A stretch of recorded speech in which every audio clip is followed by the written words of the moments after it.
So today, we're diving deep into a really dense and metaphorical prayer from 1956. What we're going to do is unpack its core arguments about faith, about sacrifice, and what it really means to become a so-called living offering.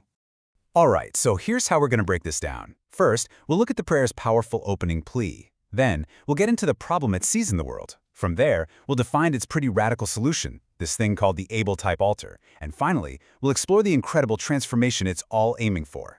You know, most prayers start by asking for something, right? Well, this one is different. It starts by rejecting something. Right out of the gate, it just pushes the material world aside to focus on a much higher spiritual purpose. And wow, this one line, it really sets the stage for everything that follows. It immediately creates this tension between the temporary physical body that's going to decay and some other more permanent spiritual existence. It's a search for meaning that goes way beyond our physical lives. So, what's the big problem this prayer is trying to solve? Well, it basically paints this picture of a world that is spiritually lost, just kind of wandering around without any real direction. The imagery here is just so powerful. Humanity is a sleeping city. Its people are wandering in darkness. The prayer argues that faith itself has become really passive, almost purely intellectual. Just a conceptual attitude where the main goal is to get grace, not to actively do or give anything. Okay, so if that's the problem, this passive, self-interested faith, then what's the fix? Well, the prayer proposes this incredibly powerful and honestly demanding central metaphor, the Abel-Type altar. Now, this is absolutely crucial. We're not talking about bringing some sacrifice to an altar. The idea here is that the follower becomes the offering itself. It's a call for total self-sanctification, to be presented as a complete gift, a gift that's accepted, just like Abel's was in the famous Bible story. So how do you even get there? Well, the text lays out this kind of path, a journey of complete self-surrender. It all starts with humility. Then it moves to literally abandoning your own ideas and beliefs. Requires you to truly face your own faults, and ends with laying yourself bare with total honesty.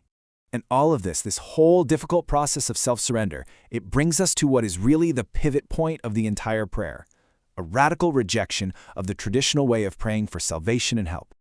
I mean, the text is so direct here, there's no pulling punches. It argues that for millennia, the central cry of faith has been "save me." But then it basically declares that this long history, this way of asking, it's just not enough anymore. A new time calls for a totally new kind of prayer.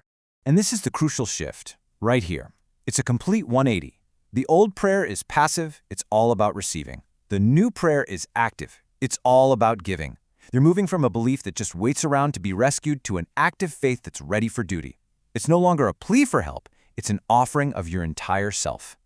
So this new plea, please accept me, it's more like a declaration. It's a statement that you're no longer asking to be saved, but you're ready to be used, to be accepted as a gift for some higher purpose.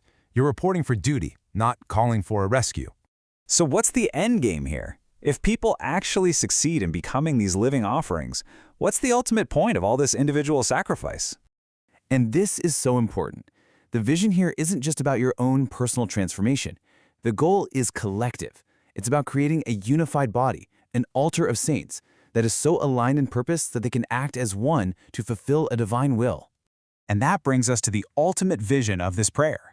It's this picture of complete unity and surrender, a collective body that has given up all their individual ideas and viewpoints to align perfectly with a single will.